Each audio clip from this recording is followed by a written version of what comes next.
Diploma in Bible first year module 3 lesson 2 రెండవ పాఠం నరుల ప్రాణము మరియు మిగిలిన జీవుల ప్రాణము.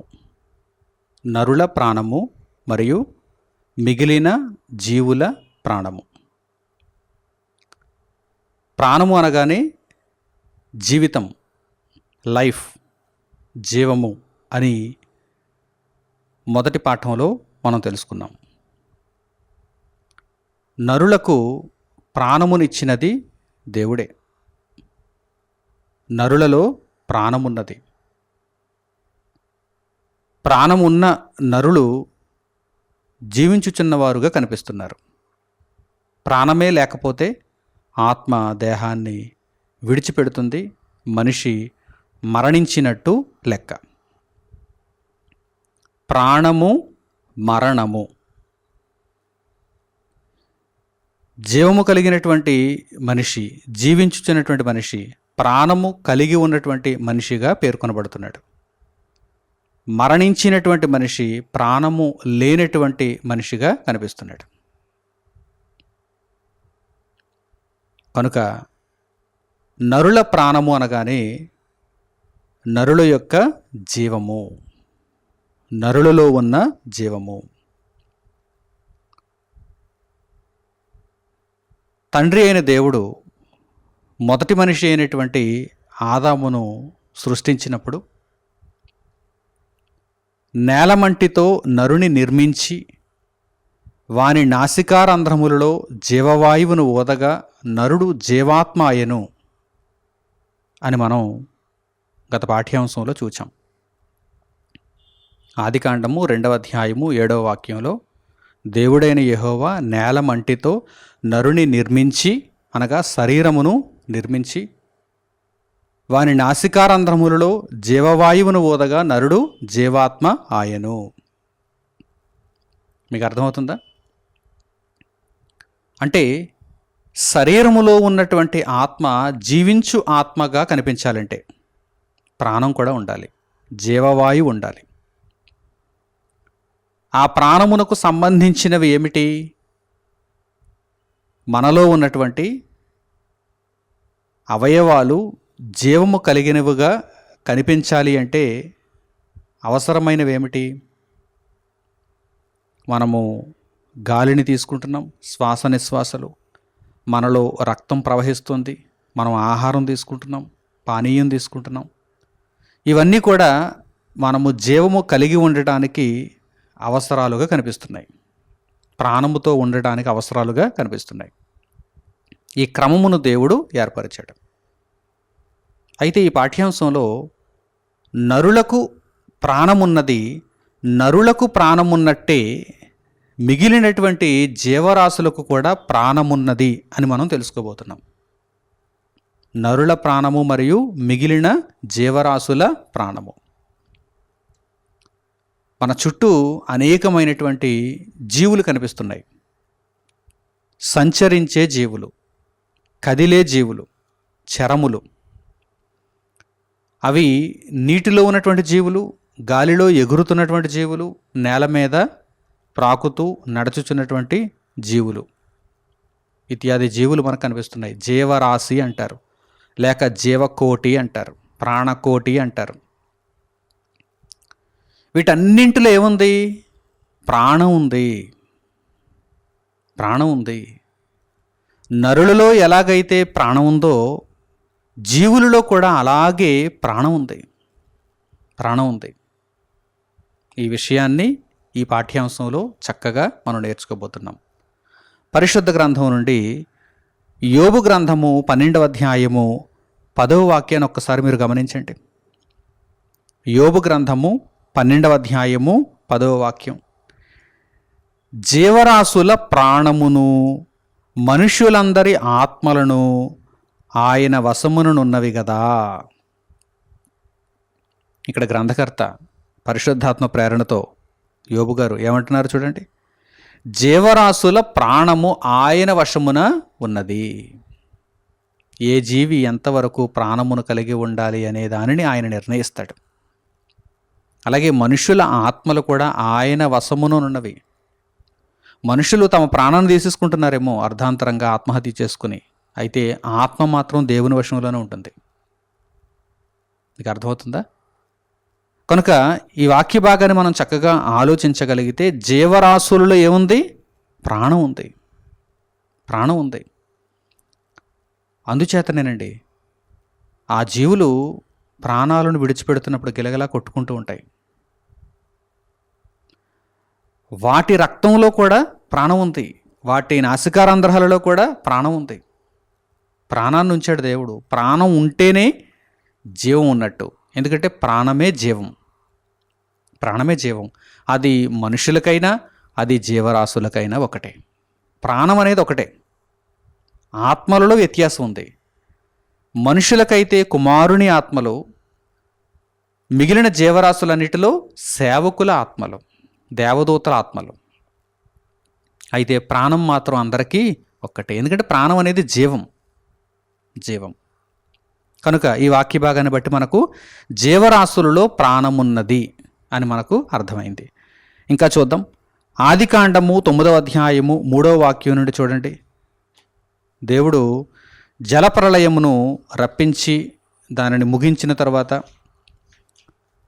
నోవహును మరియు తన యొక్క కుటుంబమును ఆయన ఆశీర్వదిస్తూ మరల భూమి మీద వారిని విస్తరించమని పంపిస్తూ పలుకుతున్నటువంటి మాటలు.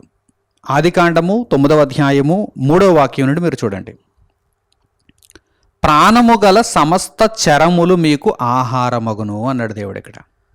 అంటే అప్పటి వరకు కేవలం మొక్కలను, ఆకుకూరలను, కూరగాయలను వారు తిన్నారు, ఆహారంగా వారు భుజించారు. ఇక దేవుడు ఏమంటున్నాడంటే ప్రాణము కలిగినటువంటి సమస్త చరములు మీకు ఆహారమగును, వాటిని కూడా మీరు ఆహారంగా తీసుకోండి, వాటిని కూడా మీరు ఆహారంగా తీసుకోండి. ప్రాణము గల సమస్త చరములు. ఈ విషయమును చెప్పడం ద్వారా దేవుడు మనకు నేర్పించాలనుకుంటున్నటువంటి పాఠం ఏంటి? మీరు జీవము కలిగి ఉండాలంటే మీ చుట్టూ ఉన్నటువంటి జీవము కలిగినటువంటి జీవులు, జీవరాశులు అవి అర్పణ చెందాలి, అవి అర్పణ చెందాలి. అవి అర్పణమైనప్పుడు మీకు జీవం వస్తుంది అని కూడా దేవుడు ఇక్కడ నేర్పించాలనుకుంటున్నాడు. మీకు అర్థమవుతుందా? ఏమన్నాడు దేవుడు చూడండి, ప్రాణము గల సమస్త చరములు మీకు ఆహారమగును. మనకు ఆహారం ఎందుకు? మన ప్రాణాన్ని నిలబెట్టుకోవడానికి. మన ప్రాణాన్ని నిలబెట్టుకోవడానికి ఏవి కావాలి మనకు? జీవుల యొక్క ప్రాణాలు కావాలి. ఎందుకంటే వాటి ప్రాణం తీస్తే కానీ మనం వాటిని ఆహారంగా తీసుకోలేము. చూడండి, జాగ్రత్తగా ఆలోచించండి. ప్రాణము గల సమస్త చరములు మీకు ఆహారమగును. అలాగే పచ్చని కూర మొక్కలను ఇచ్చినట్లు వాటిని మీకు ఇచ్చి ఉన్నాను. దేవుడు అనుగ్రహించాడు, దేవుడు ఆమోదించాడు కనుకనే మనిషి వీటిని స్వీకరించగలుగుతున్నాడు. ఈరోజు నాన్ వెజ్, వెజ్ అని తినగలుగుతున్నాడు మనిషి. అంటే కారణం ఏంటి? దేవుడు ఆమోదించాడు, అనుగ్రహించాడు మనిషికి. అయినను ఇక్కడ ఒక కండిషన్ చెప్పాడు దేవుడు. ఏంటా కండిషన్ చూడండి, మాంసమును దాని రక్తముతో మీరు తినకూడదు. నేను జీవులను మీకు ఆహారంగా ఇచ్చానని చెప్పి వాటిలో ఉన్న ప్రాణమునకు ఆధారమైనటువంటి రక్తమును మీరు తినకూడదు. మాంసమును రక్తముతో పాటుగా మీరు తినకూడదు. అంటే వాటి ప్రాణాన్ని నేను తీసేసుకుంటున్నాను, వాటి ప్రాణాన్ని నేను త్రాగుతున్నాను, వాటి ప్రాణాన్ని నేను హరించేస్తున్నాను అనేటువంటి భావనతో అయితే వద్దు. అవి మీ కొరకు అర్పణ చెందుతున్నాయి అనేటువంటి భావనతో మాత్రమే తీసుకోండి. ఈ భావనలో తేడా ఉంది, జాగ్రత్తగా గమనించాలి మీరు. కొంతమంది జీవులను ఎలా చంపుతారంటే అవి నా కోసమే సృష్టింపబడ్డాయి అన్నట్టుగా ఇష్టానుసారంగా నేను చంపేయచ్చు, నాకు అధికారం ఉంది, ఇవి అసలు నోరు లేనటువంటి జీవులు, నేను బలాత్కారంగా వీటిని సంహరించగలను, తినగలను అనేటువంటి ఉద్దేశంతో వారు తింటుంటారు. ఆ ఉద్దేశం ఇక్కడ పనిచేయదు, ఆ ఉద్దేశం ఇక్కడ పనిచేయదు. దేవుడు అన్నాడు, అందుకే వెంటనే అన్నాడు, అయినను మాంసమును దాని రక్తముతో మీరు తినకూడదు. కొంతమందికి హాబీ ఉంటుంది, వేట, హంటింగ్. జింకల్ని వేటాడుతూ ఉంటారు, దుప్పుల్ని వేటాడుతూ ఉంటుంటారు, పక్షుల్ని వేటాడుతూ ఉంటుంటారు. అవి అమాయక జీవులు. నీ ప్రవృత్తి ఎలా ఉండాలని దేవుడు కోరుకున్నాడా? నీ ఒక క్రూర మృగంగా ఉండాలని దేవుడు కోరుకున్నాడా? లేదు. అవి నీ కొరకు ఆహారంగా మారితే స్వీకరించు, అది కూడా రక్తము లేని మాంసమును తిను. ఏమంటే అవి జీవించి జీవించి జీవించి కొన్నాళ్ళకు చనిపోతాయి. చనిపోయినప్పుడు నువ్వు తిను. అవి జీవించి జీవించి జీవించి ప్రమాదవశాత్తు చనిపోవచ్చు, వాటి యొక్క వయసు అయిపోయి చనిపోవచ్చు. అప్పుడు తిను, అప్పుడు వాటిని స్వీకరించు. అలాగే వాటిని నీవు తినాలి అనుకున్నప్పుడు, ఉదాహరణకు వల వేసి చేపను పట్టుకున్నారు, తింటున్నారు. తినాలి అనుకున్నప్పుడు వాటిని రక్తముతో మీరు తినకూడదు. రక్తమును మీరు ఒలికించిన తర్వాత మీరు అక్కడ ఒక విషయాన్ని గమనించాలి. ఈ జీవి నా కొరకు బలైపోయింది, దాని ప్రాణమును నా ప్రాణాన్ని బ్రతికించుట కొరకు బలైపోయింది, కనుక నేను ఏదో బలాత్కారముగా దీనిని చంపేశాను, రక్తదాహంతో ఉన్నాను అనేటువంటి ఉద్దేశంతో కాకుండా, ఇది నా కొరకు ఆహారంగా మారింది, దేవునికి కృతజ్ఞతలు అనేటువంటి భావనతో మనం దానిని స్వీకరించాలి. ఇక్కడ వ్యత్యాసం ఉంది, ఆ భావనకు వ్యత్యాసం ఉంది. ఎలా స్వీకరిస్తున్నారు? కొంతమంది మాంసాహారులు ఎలా స్వీకరిస్తారు? ఇష్టానుసారంగా, దౌర్జన్యపూరితంగా వారు మాంసాన్ని స్వీకరిస్తారు. కొంతమంది దేవుడు మాకు అనుగ్రహించాడు, ఒక జీవి నా కొరకు బలైపోయింది అనేటువంటి కృతజ్ఞతాభావంతో స్వీకరిస్తారు. దేవుడు కోరుకున్న భావన ఏది? ఇదిగో కృతజ్ఞతాభావంతో మనం స్వీకరించడమే. కనుక కృతజ్ఞతాభావంతో స్వీకరించేవారు ఎలా తింటారు చూడండి, ఎలా స్వీకరిస్తారు చూడండి. అయినను మాంసమును దాని రక్తముతో మీరు తినకూడదు, ఎందుకంటే రక్తమే దాని ప్రాణము. రక్తమే దాని ప్రాణం అంటే దాని ప్రాణమును నేను హరించాననేటువంటి భావనతో మీరు తినకూడదు. అది నా కొరకు బలైపోయింది, నా కొరకు ఆహారంగా మారిపోయింది, నేను దేవునికి కృతజ్ఞతలు చెల్లించాలనేటువంటి ఉద్దేశంతో మాత్రమే దానిని ఆహారంగా స్వీకరించాలి. ఎంత చక్కని పాఠం చూడండి. మనిషి మనస్సును మార్చుతున్నాడు దేవుడు, మనిషి మనస్సును పవిత్రంగా చేస్తున్నాడు దేవుడు. తన వాక్యము చేత దేవుడు మనిషి మనస్సును చక్కగా ఉన్నతమైనటువంటి స్థితిలోనికి తీసుకుని వస్తున్నాడు. అలాగే పరిశుద్ధ గ్రంథం నుండి ఇంకా ఈ విషయమై వ్రాయబడినటువంటి సంగతులను మనం చూద్దాం.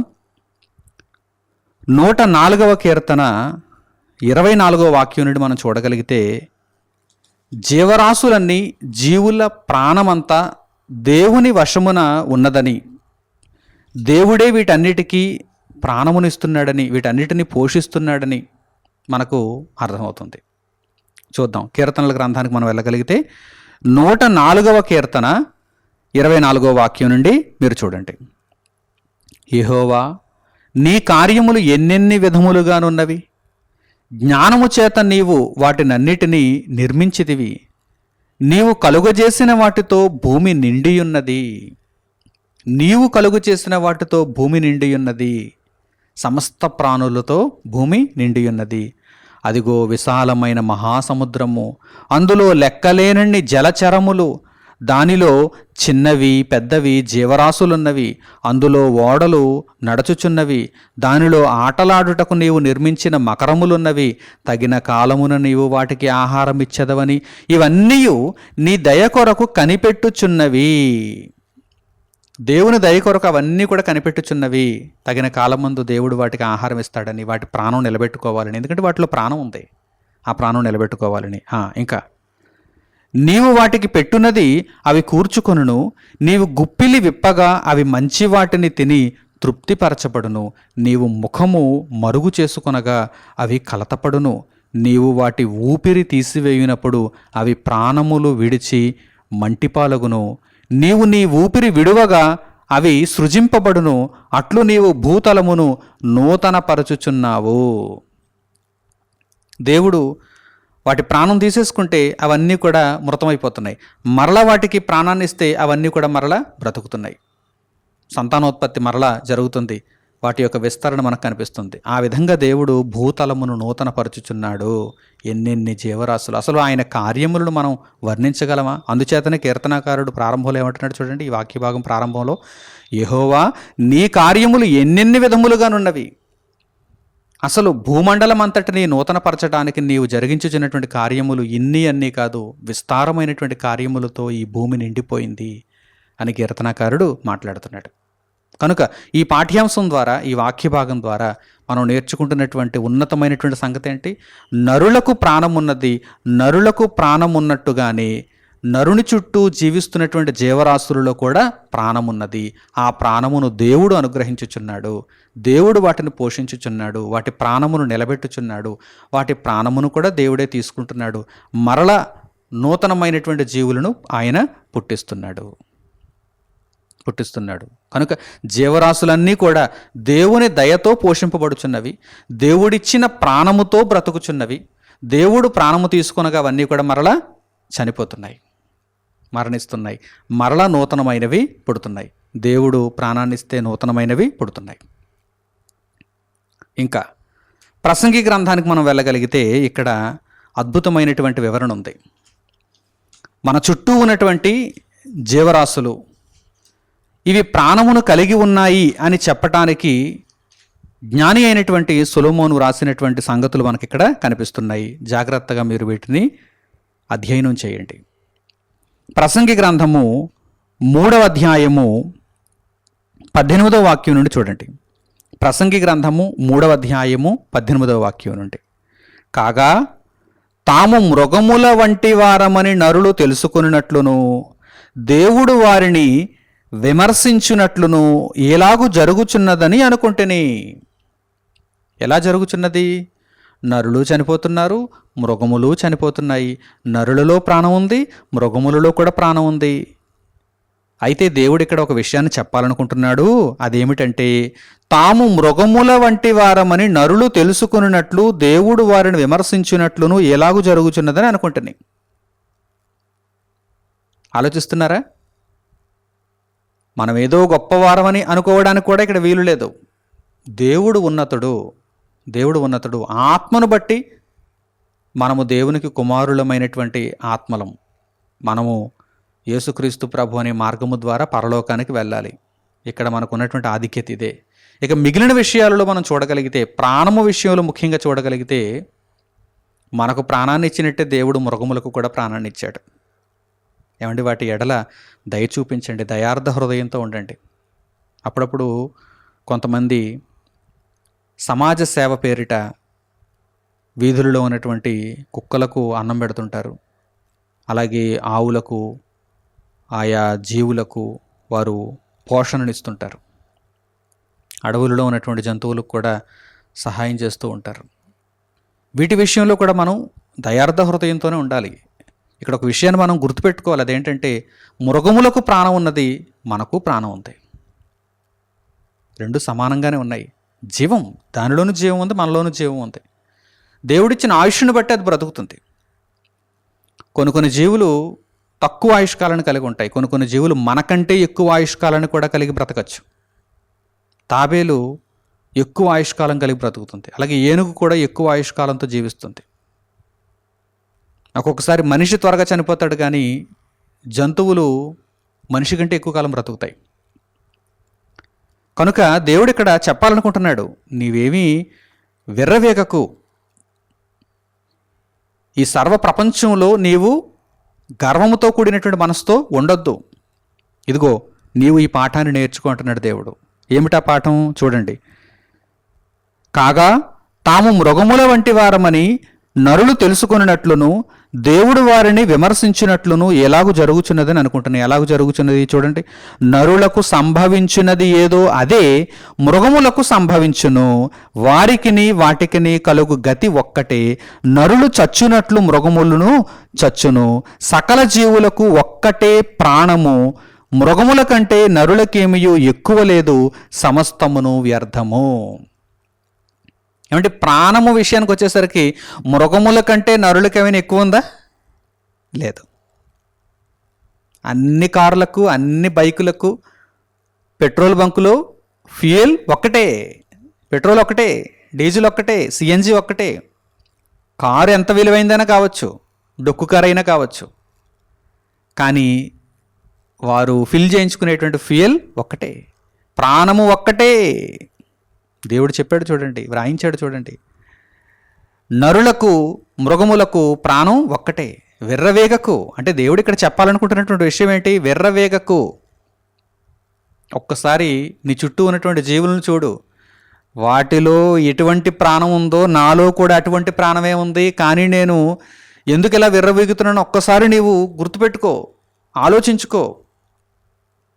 ఒదిగి బ్రతుకు, ఒదిగి బ్రతుకు. ఎప్పుడు ప్రాణాన్ని దేవుడు తీసేసుకుంటాడో తెలియదు. కనుక ప్రాణం ఉండగా దేవుని కొరకు బ్రతుకు, దేవుని చిత్తాన్ని తెలుసుకో, ఈ మహాజ్ఞానాన్ని గ్రహించు, ఈ పాఠములన్నిటినీ నేర్చుకో.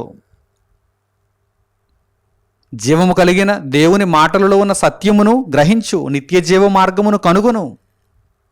అంతే తప్ప కన్ను మిన్ను కానక ఇష్టానుసారముగా ప్రవర్తించవద్దు. ఒకవేళ అలా ప్రవర్తించేవారు ఎవరైనా ఉంటే కనుక వెంటనే ఈ మాటలను జ్ఞాపకం చేసుకోండి. మీ చుట్టూ ఉన్నటువంటి జీవులలో ఎటువంటి ప్రాణం ఉందో అటువంటి అల్పమైన ప్రాణాన్ని కలిగి ఉన్నాం మనం అందరం. నీవు నేను మనం అందరం కూడా ఇదిగో మృగములలో ఎటువంటి ప్రాణం ఉందో అటువంటి ప్రాణమే ఉంది మనలో కూడా. కనుక సమస్తము వ్యర్థము, ఇష్టానుసారంగా జీవించవద్దు, దేవుని యొక్క ఆలోచనలలో బ్రతకండి. ఆ తర్వాతి మాటలు, సమస్తము ఒక్క స్థలమునకే పోవును. ప్రాణాన్ని బట్టి చూస్తే, ఆత్మను బట్టి కాదు, ప్రాణాన్ని బట్టి చూస్తే సమస్తము ఒక్క స్థలమునకే పోవును. శరీరాన్ని బట్టి చూచిన సమస్తము ఒక్క స్థలమునకే పోవును. సమస్తము మంటిలో నుండి పుట్టెను, సమస్తము మంటికే తిరిగి పోవును. మనలో ఉన్న ప్రాణం పోతే మన శరీరాన్ని మంటిలోనే పూడుస్తారు. ఒక జీవిలో, ఒక జంతువులో, ఒక మృగములో ఉన్నటువంటి ప్రాణం పోయినా దాని యొక్క శరీరాన్ని కూడా, కళేబరాన్ని కూడా మంటిలోనే పూడుస్తారు. తర్వాత నరుల ఆత్మ విషయానికి వచ్చేస్తే ఇక్కడ తేడా ఉంటుంది. చూడండి, నరుల ఆత్మ పరమునకు ఎక్కిపోవునో లేదో. ఆత్మ విషయానికి వస్తే పరమునకు వెళ్ళాలి ఆత్మ. అయితే మరి మనుషులు అలా బ్రతుకుతున్నారా? పరమునకు వెళ్ళే విధంగా బ్రతుకుతున్నారా? ఇక్కడ అదే ప్రశ్న. నరుల ఆత్మ పరమునకు ఎక్కిపోవునో లేదో. మృగముల ప్రాణము, మృగముల ఆత్మ అనలేదు ఇక్కడ, ఎందుకంటే సేవకులైన ఆత్మలు కదా, దేవుని నోటి మాట వలన పుట్టాయి ఇవన్నీ. మృగముల ప్రాణం ఇక్కడ ఇంపార్టెంట్. మృగముల ప్రాణము భూమికి దిగిపోవునో లేదో ఎవరికి తెలియను. ఇవి కంటికి కనిపించని సంగతులు. నరుల ఆత్మ పరమునకు ఎక్కిపోవునా, మృగముల ప్రాణము భూమికి దిగిపోవునా, ఇవి కంటికి కనిపించవు. కనుక జాగ్రత్త పడాలి. మృగముల ప్రాణం భూమికి దిగిందో లేదో మనకు తెలియకపోయినా ఇక్కడ మనకు పెద్దగా ప్రమాదం లేదు. కానీ మన ఆత్మ పరమునకు వెళ్ళే విధంగా మనం బ్రతకకపోతే మాత్రం ప్రమాదం ఉంది. కనుక ఆ విషయం మీద మనం దృష్టిని పెట్టాలి. తర్వాత కాగా తమకు తరువాత జరుగుదానిని చూచుటకై నరుని తిరిగి లేపికొనిపోవాడెవడును లేకపోవుట నేను చూడగా, వారు తమ క్రియలయందు సంతోషించుట కంటే వారికి మరి ఏ మేలును లేదను సంగతి నేను తెలుసుకుంటుని, ఇదే వారి భాగము. నరుడు చనిపోయిన తర్వాత ఏం జరుగుతుందో చూపించేవారు ఎవరు లేరు.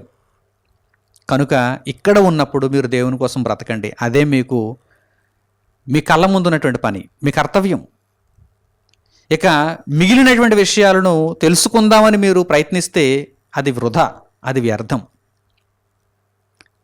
చనిపోయినటువంటి ఆ వ్యక్తి పరలోకానికి వెళ్ళాడా లేదా, చనిపోయినటువంటి ఆమె పరలోకానికి వెళ్ళిందా లేదా, ఇలా మీరు అటువంటి వితర్కములోనికి వెళ్ళవద్దు, ఆ పరిశోధనలోనికి వెళ్ళవద్దు. అయితే మీరు పరమునకు వెళ్ళగలరా లేదా ఆ విషయాన్ని మాత్రం చూసుకోండి, ఆ విషయాన్ని చూసుకోండి.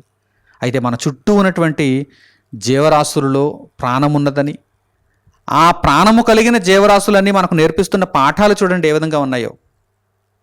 మీ ఆత్మ పరమునకు ఎక్కిపోవునో లేదో చూసుకోండి, మా ప్రాణం భూమికి దిగిపోవునో లేదో తర్వాత సంగతి అన్నట్టుగా ప్రవర్తిస్తున్నాయి. అలాగే మీరు ఎక్కువగా వెర్రవేగొద్దు, మా ప్రాణం ఎంతో మీ ప్రాణం కూడా అంతే అని కూడా అవి నేర్పిస్తున్నాయి.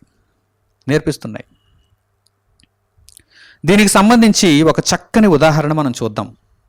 బబులోను రాజైనటువంటి నెబుకద్నెజరు ఉన్నాడు. భూమి మీద జీవించినటువంటి వ్యక్తులలో గర్వము కలిగినటువంటి వ్యక్తిగా ఒకానొక కాలంలో ఈ నెబుకద్నెజరు కనిపిస్తున్నాడంటే. గర్విష్ఠులను ఆయన అణిచేస్తాడు. దేవుడు గర్విష్ఠులను అణిచేస్తాడు. ఆయన చేతి క్రింద ఎవరైనా సరే దేన మనస్సుతో ఉండాలి. కనుక దానియేలు గారి కాలంలో బబులోను రాజైనటువంటి నెబుకద్నెజరుకు దేవుడు ఒక దర్శనాన్ని ఇచ్చాడు. ఆ దర్శనం ఏమిటో, దాని భావం ఏమిటో ఏం అర్థం కావటం లేదు నెబుకద్నెజరుకి. అసలు ఆ కళ ఏంటో, ఆ దర్శనం ఏంటో ఇప్పుడు మనం చూద్దాం.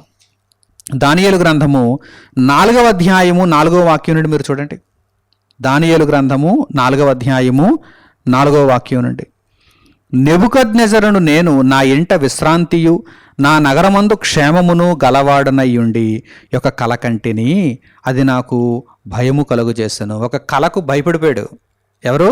నెబుకద్నెజరు. నెబుకద్నెజర్ అంటే ఎవరో మన ఊరు సర్పంచ్ లాంటి వ్యక్తి అనుకోకండి, లేకపోతే మన నియోజకవర్గానికి ఎమ్మెల్యే లాంటి వ్యక్తి అనుకోకండి, లేకపోతే మన రాష్ట్రానికి సీఎం లాంటి వ్యక్తి అనుకోకండి, లేకపోతే మన దేశానికి పిఎం లాంటి వ్యక్తి మాత్రమే అని అనుకోకండి. ప్రపంచాన్ని పరిపాలించినటువంటి వ్యక్తి. Babylonian Kingdom. Babylonian Kingdom. ఆ కింగ్డమ్కి ఇతడు మహాచక్రవర్తి నెబుకద్నెజర్. చరిత్రను మీరు చూస్తే నెబుకద్నెజర్ ప్రపంచాన్ని పరిపాలించినటువంటి మహాచక్రవర్తి. ఈ మహాచక్రవర్తి దేనికి భయపడ్డాడు? ఒక పెద్ద శత్రువుకు భయపడలేదు, ఒక కళకు భయపడిపోయాడు. దేవుని దగ్గర అస్త్రాలు ఉంటాయి. ఎవరిని ఎలా భయపెట్టాలో ఆయనకు తెలుసు. ఎంత గర్విష్ఠినైనా తన చేతి క్రిందకి, తన కాలి క్రిందకి ఎలా తేవాలో దేవునికి తెలుసు. ఒక కళను దేవుడు పంపించాడు. నెబుకద్నెజరుకు ఒక కళ వచ్చింది. ఆ కళకు భయపడిపోయాడు. అది నాకు భయము కలుగు చేసినట్టున్నాడు. నేను నా పడక మీద పరుండి ఉండగా నా మనస్సున పుట్టిన తలంపులు నన్ను కలత పెట్టెను. కావున ఆ స్వప్న భావము నాకు తెలియజేయుటకై బబులోను జ్ఞానులందరినీ నా ఎదుటికి పిలువనంపవలనని ఆజ్ఞ నేనిచ్చితిని. శకునగాండ్రును, గారడీ విద్య గలవారును, కల్దీయులను, జ్యోతిష్యులను నా సన్నిధికి రాగా నేను కనిన కలను వారితో చెప్పితిని గాని వారు దాని భావమును నాకు తెలుపలేకపోయిరి. కడపట బెల్తెషాజరను నా దేవత పేరును బట్టి బిరుదు పొందిన దానియేలును వాడు నా ఎదుటికి వచ్చెను. పరిశుద్ధ దేవతల ఆత్మ అతని యందుండెను. కావున నేను అతనికి నా కలను చెప్పితిని. అందరినీ ముందుగా ప్రయత్నించి చూశాడు. శకునగాండ్రు, తర్వాత జ్యోతిష్యులు, తర్వాత గారడీ విద్య కలిగినటువంటి వారు, కల్దీయులు, వీరందరినీ ముందు సంప్రదించాడు. ఎవరికి కూడా నెబుకద్నెజరును భయపెట్టినటువంటి కళకు భావం తెలియలేదు. ఇక చివరిగా దానియేలును సంప్రదించాడు. ఎందుకంటే దానియేలు దేవుని జ్ఞానము కలిగినవాడు, దేవుని ఆత్మ కలిగినవాడు. ఆ కళ ఏంటో చెప్పాడు. ఏ కళ వచ్చిందో చెప్పాడు. ఎట్లనగా, శకునగాండ్ర అధిపతియగు బెల్తెషాజరు పరిశుద్ధ దేవతల ఆత్మ నీ యందున్నదనియు ఏ మర్మము నిన్ను కలత పెట్టదనియు నేను ఎరుగుదును గనుక నేను కనిన కలయు దాని భావమును నాకు తెలియజెప్పుము. నేను నా పడక మీద పరుండి ఉండగా నాకు ఈ దర్శనములు కలిగెను. నేను చూడగా భూమి మధ్యను మిగుల ఎత్తుగల ఒక చెట్టు కనబడెను. ఆ చెట్టు వృద్ధి పొంది బ్రహ్మాండమైనదాయెను. దాని పైకొమ్మలు ఆకాశమున కంటునంత ఎత్తుగాను, దాని ఆకారము భూతలమంత విశాలముగాను ఉండెను. దాని ఆకులు సొగసుగాను, దాని పండ్లు విస్తారముగాను కనబడెను. అందులో సమస్త జీవకోట్లకు చాలునంత ఆహారం ఉండెను. దాని నీడను అడవి జంతువులు పండుకొనెను. దాని కొమ్మలలో ఆకాశ పక్షులు కూర్చుండెను. సకల మనుష్యులకు చాలునంత ఆహారము దాని యందుండెను. మరియు నేను నా పడక మీద పండుకొనియుండి నా మనస్సునకు కలిగిన దర్శనములను చూచుచుండగా జాగరూకుడగు ఒక పరిశుద్ధుడు ఆకాశము నుండి దిగివచ్చి ఇలాగు బిగ్గరగా ప్రకటించెను. ఈ చెట్టును నరికి దాని కొమ్మలను కొట్టి దాని ఆకులను తీసివేసి దాని పండ్లను పారవేయుడి. పశువులను దాని నీడ నుండి తోలివేయుడి. పక్షులను దాని కొమ్మల నుండి ఎగరగొట్టుడి. అయితే అది మంచునకు తడిసి పశువుల వలె పచ్చికలో నివసించినట్లు దాని మొద్దును ఇనుము ఇత్తడి కలిసిన కట్టుతో కట్టించి పొలములోని గడ్డి పాలగునట్లు దానిని భూమిలో విడువుడి. 7 కాలములు గడుచు వరకు వానికున్న మానవ మనస్సునకు బదులుగా పశువు మనస్సు వానికి కలుగును. ఈ ఆజ్ఞ జాగరూకులకు దేవదూతల ప్రకటనను అనుసరించి జరుగును. నిర్ణయమైన పరిశుద్ధుల ప్రకటనను అనుసరించి సంభవించును. మహోన్నతుడగు దేవుడు మానవుల రాజ్యముపైని అధికారి అయ్యుండి తానెవరికి అనుగ్రహింప నిశ్చయించునో వారికి అనుగ్రహించుననియు ఆయా రాజ్యము పైన అత్యల్ప మనుష్యులను ఆయన నియమించుచున్నాడనియు మనుష్యులందరూ తెలుసుకొనున్నట్లు ఎలాగూ జరుగును. వచ్చినటువంటి కళ ఏంటి? ఇదిగో ఇంత భయంకరమైనటువంటి కళ వచ్చింది కనుక భయపడిపోయాడు. భయపడిపోయాడు రాజైనటువంటి నెబుకద్నెజరు. దేవుడు ఈ కళ ద్వారా రాజైనటువంటి నెబుకద్నెజరుకు ఒక పాఠాన్ని నేర్పించాలనుకుంటున్నాడు. ఈ కళ నెరవేరుతుంది. నెరవేరినప్పుడు నెబుకద్నెజరు ఒక పాఠాన్ని నేర్చుకోవాలని దేవుడు ఆశిస్తున్నాడు. ఏమిటా పాఠం? నీవు గర్వము కలిగినటువంటి మనిషిగా కనిపిస్తున్నావు నెబుకద్నెజరు, నీవు గర్విష్ఠిగా మారిపోయావు. నీ గర్వమును అంతా అణిచేయటానికి ఇదిగో నేను నిన్ను అడవిలోనికి పంపించేస్తాను. నీలో ఉన్న ప్రాణము మృగములలో ఉన్న ప్రాణము ఒక్కటే అని చెప్పటానికి నిన్ను పశువుల మధ్య విడిచిపెడతాను. నీవు ఆకాశపు మంచుకు తడిసిపోతావు. ఇప్పుడైతే రాజమందిరంలో ఉన్నావు, ఇప్పుడైతే ప్రపంచాన్ని ఏలుతున్న మహాచక్రవర్తిగా ఉన్నావు. కానీ ఒక కాలం నీకు నిర్ణయిస్తున్నాను. ఆ కాలములో మాత్రం నీవు విషయాలను తెలుసుకోవాలి. నీ గర్వాన్ని పూర్తిగా అణుచుకోవాలి. నీవెంత అల్పుడవో నీవు గ్రహించాలి. నీకు మారు మనసు వచ్చిన తర్వాత మరలా తిరిగి నీ రాజ్యం నీకు అనుగ్రహిస్తాను అని దేవుడు ఈ కళను నెబుకద్నెజరుకు ఇచ్చాడు. ఈ కళ భావం ఏంటో నెబుకద్నెజరుకు తెలియనప్పుడు దానియేలు ఈ కళ యొక్క భావాన్ని తెలియజేస్తున్నాడు. ఆ భావాన్ని మనం చూద్దాం. దానియేలు తెలియజేస్తున్నటువంటి భావాన్ని మనం చూద్దాం. దానియేలు గ్రంథం 4వ అధ్యాయం 24వ వాక్యం నుండి మీరు చూడండి. దానియేలు గ్రంథము 4వ అధ్యాయము 24వ వాక్యం నుండి. రాజా, ఈ దర్శన భావమేదనగా, సర్వోన్నతుడగు దేవుడు రాజగు నా ఏలినవాని గూర్చి చేసిన తీర్మానమేదనగా, తమ యొద్ద నుండకుండా మనుష్యులు నిన్ను తరుముదురు. నీవు అడవి జంతువుల మధ్య నివాసము చేయుచు పశువుల వలె గడ్డి తినెదవు.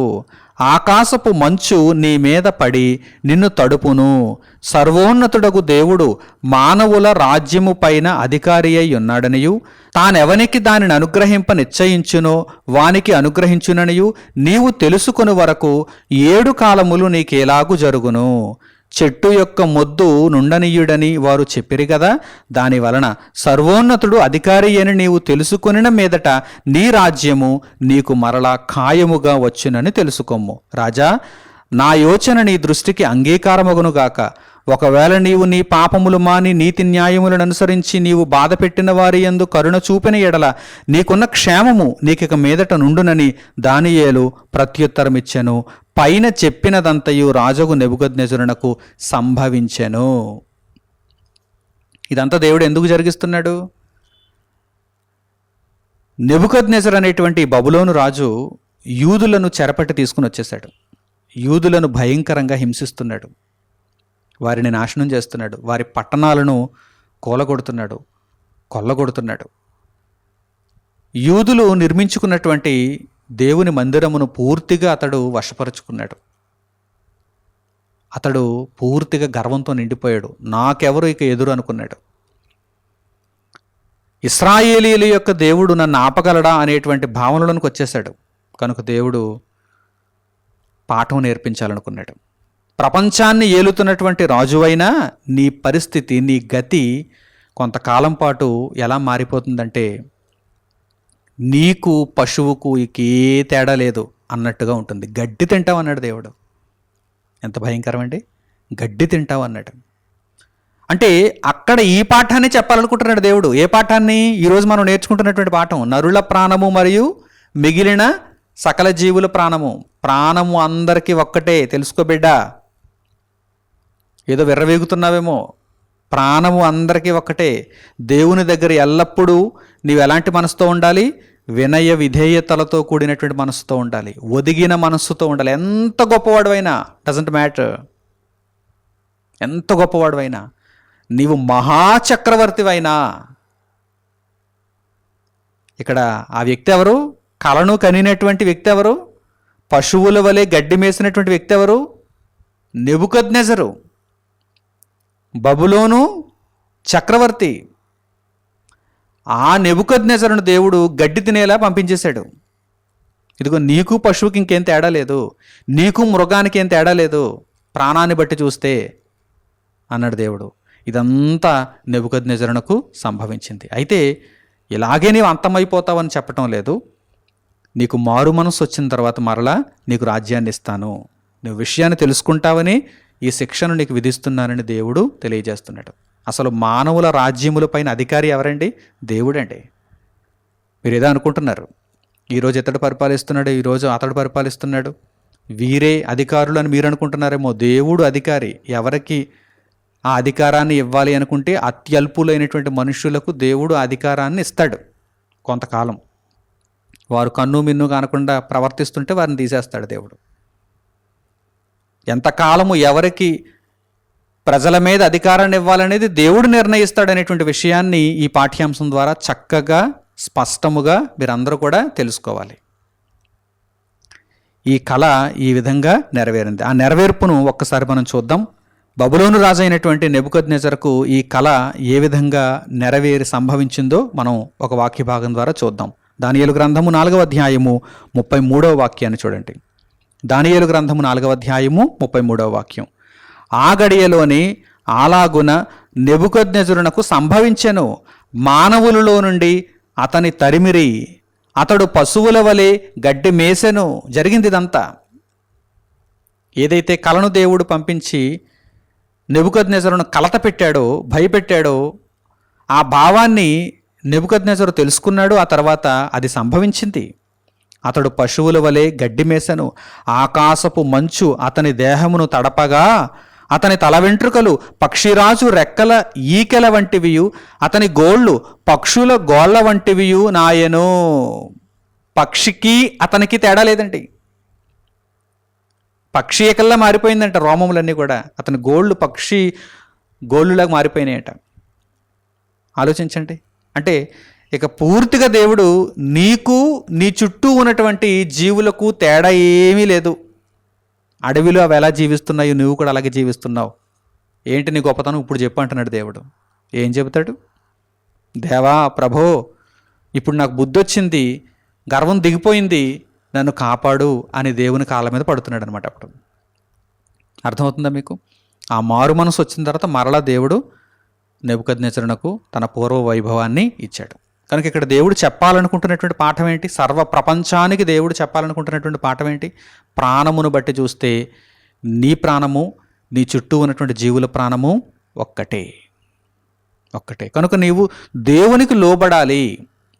నీవెంత ఘనత వహించిన వాడవైనా సరే నీవు దేవునికి లోబడాలి. కీర్తనల గ్రంథానికి మనం వెళదాం. 49వ కీర్తన 12వ వాక్యాన్ని చూడండి. నీవెంత ఘనత వహించిన వాడవైనా సరే నీవు దేవునికి లోబడాలనేటువంటి విషయం మనకి ఇక్కడ అర్థమవుతుంది. 49వ కీర్తన 12వ వాక్యం. ఘనత వహించిన వాడైనను మనుష్యుడు నిలువజాలడు. ఘనత వహించిన వాడైనను రాజుకు నెబుకద్నెజరు బబులోను సామ్రాజ్యానికి మహాధినేత. ఘనత వహించిన వాడైనను మనుష్యుడు నిలువజాలడు. మనుషునిలో దేవుడు అల్పమైన ప్రాణాన్నే ఉంచాడు. ఆ ప్రాణానికి ఒక కాలాన్ని ఇచ్చాడు. ఆ కాలంలో మనం బ్రతుకుతున్నాం. ఈ ప్రాణమే గనక పోతే, ప్రాణము పోతే పోతుంది, మర వస్తుంది. మరణము, ప్రాణము, మరణము. ప్రాణం పోతే మరణం. మనుష్యుడు నిలవజాలడు. కనుక ప్రాణం ఉన్నప్పుడు నీవు జాగ్రత్తగా దేవుని కోసం బ్రతకాలి. క్రింది మాట కూడా చూడండి. వాడు ఎంత ఘనత వహించిన వాడైనా సరే నిలువజాలని మనిషి వాడు నశించు మృగములను పోలినవాడు. ఏమండి, ఒక మృగం చచ్చిపోతే అంతగా బాధపడతారా ఎవరైనా? మనిషి చచ్చిపోతే బాధపడతారు. కానీ ప్రాణాన్ని బట్టి చూస్తే ఎవరైనా ఒకటే. నశించు మృగములను పోలినటువంటి మనుష్యుల ప్రాణములు ఉండగా దేవుని కొరకు ఎంత చక్కగా మనం బ్రతకాలి మీరు ఆలోచన చేయండి. అలా బ్రతకకుండా ఈ భూమి మీదే నా ప్రాణం కలకాలం ఉండిపోతుందేమో అనేటువంటి భ్రమలో ఎన్నెన్నో నేరాలు, ఎన్నెన్నో ఘోరాలు, ఎన్నెన్నో అన్యాయాలు, ఎన్నెన్నో అక్రమాలు, దేవుని వాక్యాన్ని అతిక్రమించడం, దేవునికి భిన్నంగా బ్రతకడం తప్పు కదా. ఒక అల్పమైన ప్రాణాన్ని, ఒక అల్పమైన కాలాన్ని కలిగి వచ్చావు. దేవుని కోసం బ్రతుకు. నీ చుట్టూ ఉన్నటువంటి మృగములను చూడు, నీ చుట్టూ ఉన్న జీవులను చూడు. వాటి ప్రాణం ఎంతో, నీ ప్రాణం కూడా అంతేనయ్యా. దేవుడు చెబుతున్నాడు, పదే పదే మనకు పాఠాన్ని నేర్పిస్తున్నాడు. ఒదిగి జీవించు, లోబడి జీవించు, విధేయతతో జీవించు, దేవుని కొరకు బ్రతుకు, దేవుని చిత్తమును పరిపూర్ణము చేయి. ఈ విషయాన్ని దేవుడు నేర్పుతున్నాడు. కనుక ప్రియులారా, మనం అందరం కూడా మన ప్రాణము ఎంత అల్పమైనదో తెలుసుకుంటూ, ఎంత విలువైనదో కూడా గ్రహిస్తూ దేవుని చిత్తమును ఖచ్చితంగా నెరవేర్చాలనేటువంటి భావనలోనికి వచ్చేయాలి. మన చుట్టూ ఉన్నటువంటి జీవులలో కూడా ఇటువంటి ప్రాణమే ఉన్నది. వాటి ప్రాణాన్ని అవి పోగొట్టుకుంటున్నాయి. అవి మనకు ఆహారంగానూ మారుతున్నాయి. మనము వాటి అర్పణను తెలుసుకుంటూ, మనము కృతజ్ఞతాభావంతో దేవుని జ్ఞానమును గ్రహిస్తూ దేవుని కొరకు బ్రతకాలి. ఇక చివరిగా ఒక చక్కని వాక్య భాగాన్ని మీకు చూపిస్తాను. 150వ కీర్తన 6వ వాక్యాన్ని చూడండి. 150వ కీర్తన 6వ వాక్యం, చివరి మాట, కీర్తనల గ్రంథంలో చివరి వాక్యం. సకల ప్రాణులు అంటే నరుల ప్రాణులు, అలాగే నరులతో పాటు జీవించుచున్నటువంటి మిగిలిన జీవుల ప్రాణములు, సకల ప్రాణులు యెహోవాను స్తుతించుదురుగాక, యెహోవాను స్తుతించుడి. ఎవరికి అప్పగింపబడినటువంటి పనిని వారు వాక్యానుసారముగా జరిగిస్తే దేవునికి స్తుతి కలుగుతుంది. సకల ప్రాణులు కూడా నరులు మరియు నరులతో పాటు జీవిస్తున్నటువంటి జీవరాశి, వీరందరూ కూడా యెహోవాను స్తుతించుదురుగాక. దేవుని స్తుతించుదురు అంటే దేవుని ఆజ్ఞ ప్రకారం బ్రతుకుదురు అని అర్థం. కనుక ఈ మాటలను బట్టి మనం అర్థం చేసుకోగలిగితే, దేవుణ్ణి స్తుతిస్తూ అనగా దేవుడు చెప్పినటువంటి మాటలను అనుసరించి బ్రతుకుతూ, దేవునికి మహిమ కలుగునట్లుగా మన బ్రతుకులను చూపిస్తూ, మన బ్రతుకు పరమార్థమును వాక్యానుసారంగా మనం ముందు కొనసాగించుకుంటూ ఈ ప్రాణమును అర్థవంతమైనదిగా మనం ముగించుకోగలిగితే మనం ఎంతో గొప్ప లాభాన్ని పొందుతాం. కనుక మంచి సంగతులను నేర్చుకున్నవారై ఇక మీదట మీరు గర్వముతో కాకుండా వినయముతో కూడినటువంటి మనస్సుతో దేవుని చిత్తమును పరిపూర్ణం చేసుకుంటారని హృదయపూర్వకంగా కోరుకుంటూ ఈ పాఠ్యాంశమును ఇంతటితో నేను ముగిస్తున్నాను. మన తండ్రి అయిన దేవుని ప్రేమ, మన రక్షకుడైన యేసుక్రీస్తు వారి కృప, పరిశుద్ధాత్ముని అన్యోన్య సహవాసము మనందరికీ సదాకాలము తోడై మనలను నడిపించునుగాక. ఆమేన్. తండ్రి అయిన దేవునికి ప్రార్థనలో ఏకీభవించండి. మహాపరిశుద్ధుడును మహోన్నతుడునైన మా కన్న తండ్రి, సకల జీవులకు ప్రాణమును అనుగ్రహించిన వారు మీరే. నాయన, నరులకు ప్రాణమును దయచేశారు, జీవులన్నింటికీ ప్రాణమును దయచేశారు.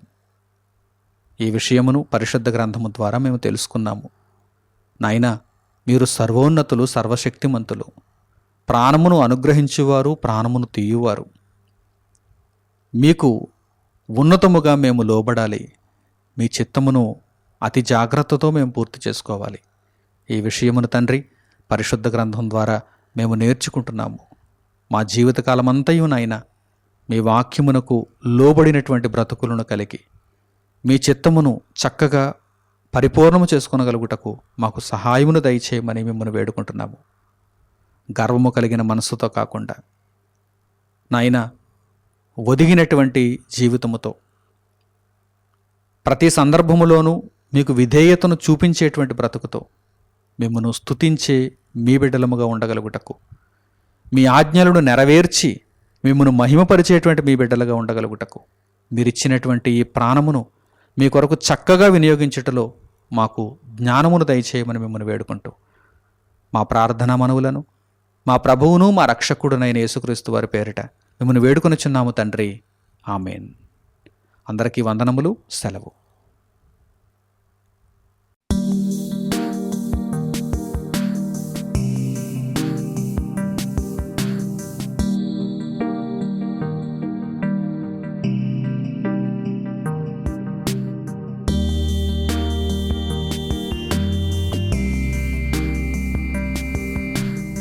సహోదరులు మణికుమార్ గారు ప్రసంగించిన ఎన్నో ఆత్మ సంబంధమైన సంగతులను ఉచితముగా వీక్షించుటకు మా యూట్యూబ్ ఛానల్స్ ను తప్పక దర్శించండి. మా సమాచారమును ఎప్పటికప్పుడు తెలుసుకుని ఆత్మీయాభివృద్ధి నొందవలనంటే మా యూట్యూబ్ ఛానల్స్ ను సబ్స్క్రైబ్ చేసుకోండి. సత్వర నోటిఫికేషన్ల కొరకు సబ్స్క్రైబ్ బటన్ ప్రక్కనే ఉన్న బెల్ సింబల్ ను క్లిక్ చేయండి. మరిన్ని వివరములకు మీరు సంప్రదించవలసిన మా ఫోన్ నెంబర్స్ 8978414178 మరియు 8333927666. ధన్యవాదములు. ఈ కార్యక్రమమును అనేక మందికి పరిచయం చేయగలరని ఆశిస్తున్నాము. ప్రభువైన యేసుక్రీస్తు పేరిట మీకు శుభములు.